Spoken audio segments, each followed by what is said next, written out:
Continuamos en la tarde del Explorador, estamos acompañándolos a través de esta querida señal UCL, un canal latinoamericano. Sergio, vamos a tomar contacto con un periodista de los importantes de la República Argentina, es Rolando Graña, está hace mucho tiempo en la Argentina y ha trabajado no solamente en este país, sino en Estados Unidos y en otros lugares más. Rolando es periodista político y hace muchísimo tiempo nos invitas a tratar de esclarecer cuál es la sintonía o los vectores hacia dónde va la Argentina. No sé si tendrá tan claro con estas idas y vueltas, es que es difícil, hay que ser adivino en la actualidad a cómo está la Argentina, pero no sé, ¿cómo está esa bola de cristal, Rolando? ¿Cómo te va? Gracias por este contacto. Hola chicos, ¿cómo les va? A ver, ¿cómo está? ¿Cómo estamos? ¿Cómo estamos? ¿Cómo el orto? Si te Bien. Síntesis, para empezar a hablar. Sí, prolijamente para todo, sí. Sí. A ver, ¿qué te puedo empezar? No, digo, con todo lo que viene pasando, ¿no? La rebelión de la bonaerense, hoy las obras sociales de ninguna fuerza militar ni la de Fuerza de Seguridad está prestándole servicios y OFA está cortada. Gendarmería y Prefectura, veíamos los informes, quieren abrirse de esta obra social buscando otros horizontes. La situación social llegando a un 50% de pobreza para finales de año en la República Argentina, los desacuerdos en las esferas políticas, todo esto marca quiebre, mientras abajo el pueblo sufre. Y no es diferente de lo que está pasando en toda América Latina. Mira, el año pasado a mí me tocó ir a cubrir la crisis de Chile. Sí. Es una crisis infinita, ¿no? Donde arrancó con los disturbios, con el estado de sitio, se prolongó durante la pandemia y lo llevó a Piñera a tener, creo que, el 17% de imagen positiva hoy por hoy. Estuve cubriendo Bolivia y estuve cubriendo también Bolsonaro y los incendios. O sea que vi en 3 países que nos rodean, vi la crisis y en todos los lugares vi lo mismo. Un giro hacia la derecha, una crítica muy fuerte a la clase política por su incapacidad de gestión, por su como manierismo, ¿viste? De enroscarse demasiado en las leyes, en los debates, mientras tanto pasan los tiempos, pasan los meses y la gente se empobrece y cada vez está peor. Y una especie de reclamo de acción rápida para resolver los problemas, que suele identificarse ese tipo de acción rápida con una simpatía hacia los uniformes, que fue lo que pasó en Brasil con Bolsonaro. Esto después tiene infinitos matices, infinitas digamos, características, pero lo que pasó, por ejemplo, en Bolivia, un país que tenía una recuperación económica asombrosa, tenía un Estado más o menos populista, pero que había enojado a vastos sectores de la población. Vino el golpe de Estado, lo que vino fue peor, sobre eso se sumó la pandemia y ahora no se sabe en qué va a terminar. Pero lo que enseña el golpe de Estado en Bolivia es que las democracias son frágiles, aun cuando parezcan sólidas en lo económico. Esto para mí lo primero. Es un buen punto. Del mismo modo, las democracias son frágiles, aun cuando parezcan sólidas en lo económico. Y lo estamos hablando en el Día de la Democracia, el Día Internacional, justamente. Mira, Chile era un país con niveles, con números macro, no con niveles sociales, con números macro envidiables. Sí. Crecimiento sostenido, estabilidad monetaria, superávit fiscal, todo envidiable para la Argentina. Sin embargo, estalló socialmente por la insensibilidad de su dirigencia y esto le generó una especie de parálisis a Chile, que terminó convirtiéndolo en un país deficitario, ingobernable hoy por hoy, y con severos problemas de autoridad presidencial, con un presidente como Piñera que está, no sé, hace poco estaba en el 17% de imagen positiva, bajísimo incluso para los estándares latinoamericanos. Y por último Bolsonaro, donde el que se vayan todos de Brasil, que fue el Lavallato, terminó en que un tipo como Bolsonaro, un incompetente como presidente, se hiciera cargo de la 8ª economía mundial y no supiera qué hacer, digamos, no daba pie con bola en los primeros meses, le agarró la pandemia, no supo gestionar la pandemia. Brasil es un desastre sanitario con una de las cantidades mayores muertos cada 100.000 habitantes, y ahora Bolsonaro ha crecido en la imagen positiva haciendo una medida absolutamente populista, kirchnerista, latinoamericanista, como quiera llamarle, que es dar una especie de IFE, que es tanta la plata que puso Brasil para dar el IFE, que no te extrañes, según midas la pobreza, que la pandemia termine reduciendo los niveles de pobreza, porque claro, Brasil es un país muy injusto, donde no existían el mismo nivel de asignaciones que existe en Argentina, y este IFE le permitió mejorar su imagen, pero no porque la gente valore su gestión como presidente, sino porque le puso plata en el bolsillo, tanta plata que les ha mejorado el ingreso y hasta puede terminar alterando la cifra de pobreza. ¿Qué te quiero decir? Que todo es... Sí. No, que digo que toda la gestión que hay es, alrededor nuestro, es parches. Y el gobierno de Alberto Fernández es un gobierno de parches. Tiene el justificativo de la pandemia, pero no deja de ser un gobierno que se la pasa poniendo parches. Parche, parche, parche. Hizo un par de goles, resolvió la deuda, está piloteando la pandemia con un bajo número de muertes cada 100.000 habitantes, que tal vez es el único logro que pueda mostrar. Pero después de 2 años de recesión económica del gobierno de Macri, caerse como se cayó la economía argentina es una bomba de tiempo social, es una bomba de tiempo política y es una bomba de tiempo económica. Siguiendo tu línea de pensamiento, ¿puede estar acercándose el fin de las democracias?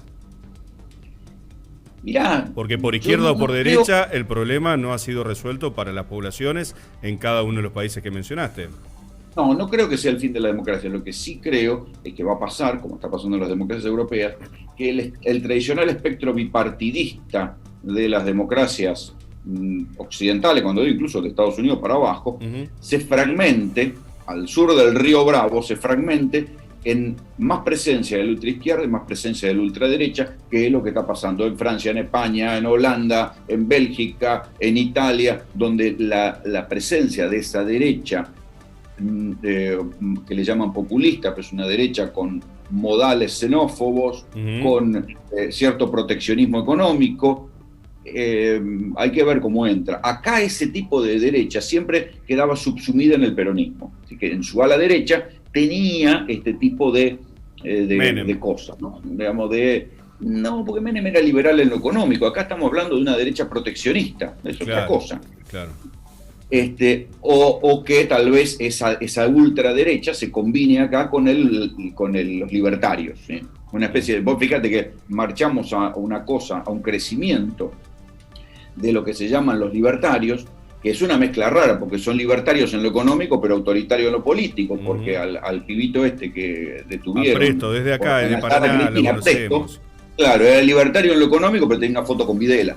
Digo, sí.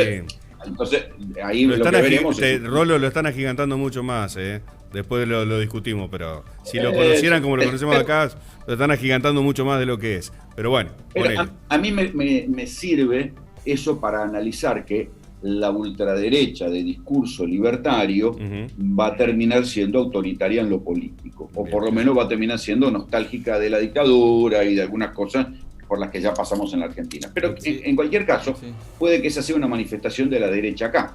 En Europa, la derecha, la ultraderecha, suele ser proteccionista, suele ser anti-libertad de comercio. Acá no.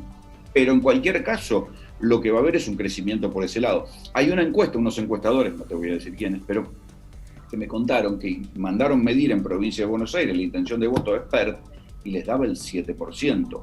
Y era tanto que dijeron, no, macho, esto no puede ser verdad. Y le mandaron a rehacer la encuesta y les volvió a dar el 7%. ¿Hoy es eso?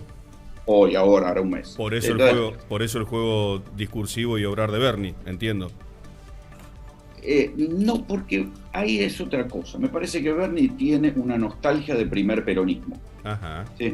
Bernie quiere ser un peronista tradicional, nacionalista, frente que hay mucho sector del peronismo que dice Alberto es un peronista de capital, es como un socialdemócrata, es como una especie de Alfonsín renacido y no nos sirve. Nosotros queremos gente de acción. Pensá en lo que dice Moreno, el ataque de Moreno al albertismo es eso. Dicen, son socialdemócratas, nosotros los peronistas somos otra cosa.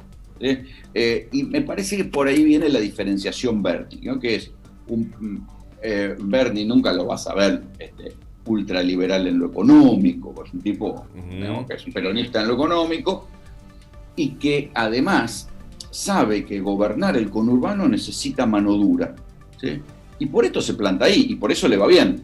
Okay. Pensá que si no hubiera sido por Bernie, Kicillof hubiera sido una especie de caricatura del garantismo, y hubiera tenido, le hubiera entregado todo ese sector que estaba un poco peronista, pero que estaba con masa, que pedía mano dura en la inseguridad, o que pedía que no hubiera joda con los chorros. Ese sector no se va a Cambiemos porque está ahí la figura de Sergio Berni conteniendo, ¿no? Entonces, ese sector era el sector masa, ese 15% que tenía masa en provincia de Buenos Aires. Rolando, un poco haciendo una mirada latinoamericana, ¿no? Porque estamos de alguna manera interrelacionados y nos insertamos como país en el contexto latinoamericano.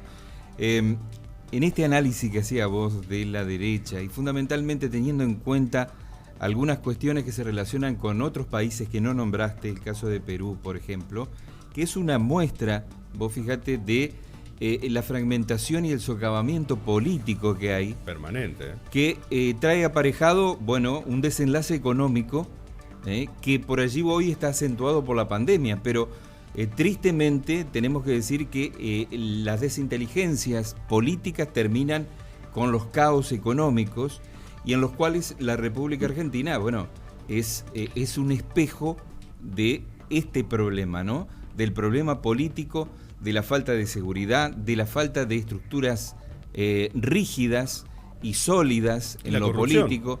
Entonces, todo esto trae como consecuencia estas idas y vueltas, vaivenes de la economía que terminan perjudicando de una manera muy cruenta, ¿no? Sí, igual ahí yo añadiría un paréntesis que es lo que nos enseñan los procesos latinoamericanos recientes, sobre todo en el Pacífico, ¿no? Si, bueno, vos tenés países como Perú y como Chile, que fueron exhibidos como un ejemplo a seguir durante los años del kirchnerismo por su capacidad de crecimiento macro. ¿Sí? Sin embargo, la pandemia reveló una profunda, y la pandemia en el caso de Chile antes, reveló una profunda injusticia en la redistribución. O sea, Perú vino creciendo a tasas chinas. Yo recuerdo artículos de López Murphy elogiando el modelo peruano de crecimiento, aún en crisis política. Sin embargo, el Perú, que vino creciendo a tasas chinas, no pudo hacer frente al coronavirus porque el 51% de la población real no tiene heladera. Fíjate lo que te estoy diciendo. En cualquier villa, vos entras en cualquier villa, piso de tierra, pero tenés una heladera. Entonces, el 51% de la población en Perú no tiene heladera. ¿Esto qué motivó? Que la gente tuviera que salir a hacer las compras todos los días. Durante la cuarentena no pudiera dejar de ir a las ferias populares y se terminaron contagiando en las ferias populares y Perú terminó siendo, aún hoy, un país estallado de casos y estallado de muerte cada 100.000 habitantes, con menos población que la Argentina.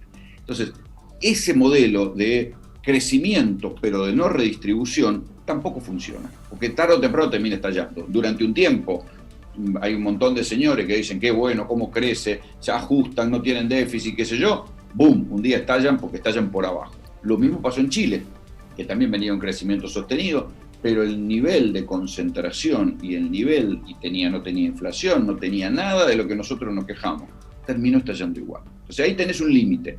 Crecer sin redistribuir es un problema. El problema de la Argentina es que no crece. El problema es que no se encuentra el equilibrio en ningún lado. O sea, cuando concentrás y no distribuís, estalla. Cuando querés hacer la inversa, también te estalla. Pero siempre estalla porque la pobreza cada vez es mayor. Lo que tenemos que tratar de rediscutir ya es sistemas. No, el problema de la Argentina es el inverso. La Argentina tiene una tradición redistributiva. Tal cual, pero no de generación. Pero no tiene una ecuación económica viable. Por dos motivos. Primero, porque todo es estatal. De la economía concentrada, se llevan la plata para afuera. Sí.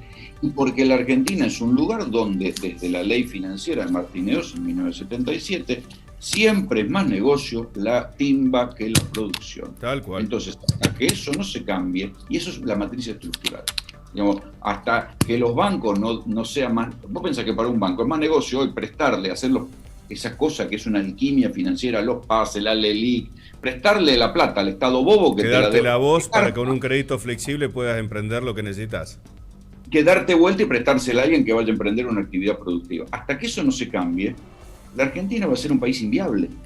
Entonces, dame un gobierno de los últimos 70 años en que los bancos hayan perdido plata en la Argentina. No, claro que no. No, es que no es cuestión de perder plata. Es cuestión de tener un tipo de banca. Yo no sé, tal vez que dejen que los bancos privados hagan lo que sea, pero vos tenés que generar una banca estatal que esté virada realmente a la producción y no a los amigos. Entonces, escúchame, este es un país tan absurdo, que tiene un banco hipotecario que no da hipotecas. Explícame cómo es. No solo, durante los tiempos de Alfonsín, que había mucha mayor inflación que acá, el banco hipotecario y el FONAVI dieron muchos más préstamos para construcción de vivienda y se construyeron muchas más casas que ahora con esta inflación del 2% mensual. En la época de Cristina, si querés llevarlo, daba más los créditos del Banco Nación que el hipotecario. Sí, pero la época de Cristina, en términos de vivienda, fue aspirina contra el cáncer. ¿Sí? Bueno. Porque había también una concepción medio loca por la cual, para una parte del kirchnerismo y de los movimientos sociales que apoyaban el kirchnerismo, la vivienda de una villa era una vivienda digna. Digamos, se han cometido disparates importantes. Esto es la nivelación permanente hacia abajo. Nivelar permanentemente hacia abajo. Y te hago, pero desde hace años, no hablo de un solo gobierno. Si vas a los números y la estadística de cómo ha ido descendiendo la Argentina en su posicionamiento mundial, hace 70 años que estamos en caída libre. Si esto lo mirás desde ese lugar, estás en caída libre permanente. A ver, en el 70, 5% pobreza, 2020 vamos a terminar en el 50. Guíate por ese número y ponele. Rolo, dame un pequeño ping-pong así, ida y vuelta. Vamos a la chiquita. ¿Qué pasa si la Corte Suprema de Justicia falla con un no innovar o a favor de Larreta? Nada, porque van a ir por una ley. ¿De dónde van las...? O sea, no habría el discurso de dónde saldrían los recursos si se innova o no innovar. No, porque ahí después van a ir a una ley. O sea, entonces, ponele que ahora le den un amparo, no innovar, entonces el gobierno manda una ley para disponer de esos recursos, para modificar esa coparticipación, para tener mayor fuerza legal. Yo no sé si después la Corte va a decir que la ley es inconstitucional porque ahí genera un conflicto de poderes. Claro. Digo, una cosa es anular un decreto, otra cosa es meterse con una ley. Ya es un desafío evidente. Y la verdad, la Corte tiene el culo bastante sucio en varias cosas como para andar haciéndose lo cocorito con una ley, contra una ley. Mañana empieza todo el tema de correr ciertos jueces, ¿no es cierto?, con el tema de la sesión de el Senado. Y entiendo que pronto viene el tema de reforma judicial. Temas que la verdad le importa a la dirigencia y no a la población. ¿Sale como escribanía esto? ¿Cómo lo ves? ¿O es un motivo nuevamente de enfrentamiento? Yo creo que ahí va a salir como lo que fue. O sea, una norma menor no puede contra una norma mayor. Entonces, sería muy difícil que pudieran discutir eso. La salida, la nominación de Bruglia y Bertuzzi fue una nominación de emergencia, frente que había vacantes en la Corte, había que designar, y una misma emergencia puede terminar. Ahora bien, en la Argentina nunca se sabe. Todo esto sería una discusión olvidable que no le importaría nada más que a nosotros los periodistas y a los abogados si hubiera algún grado de reactivación económica. Como no hay reactivación económica, como nada de esto sucede, se convierte en una especie de drama nacional. Sí, querido Rolando, como siempre, apreciamos tu generosidad de cada vez que te llamamos para salir al aire. Muy amable y a disposición. Un abrazo grande. Gracias, chicos. Chao, chao. Rolando Grani, entonces, periodista, colega del Grupo América, dándonos el pantallazo latinoamericano en este sentido realmente, y haciendo una analogía a la Argentina donde está. Realmente te hace pensar con algunos aspectos que están relacionados con cuestiones políticas propias de cada región latinoamericana y fundamentalmente en nuestro país, ¿no? Algunas cuestiones también que hacen a nuestra historia y a cosas que se vuelven a repetir con el tiempo, cosas que a veces decimos, bueno, ya pasó, lo superamos y lo volvemos a ver nuevamente en las gestiones que viven. Claro. Hay más en esta edición del Explorador.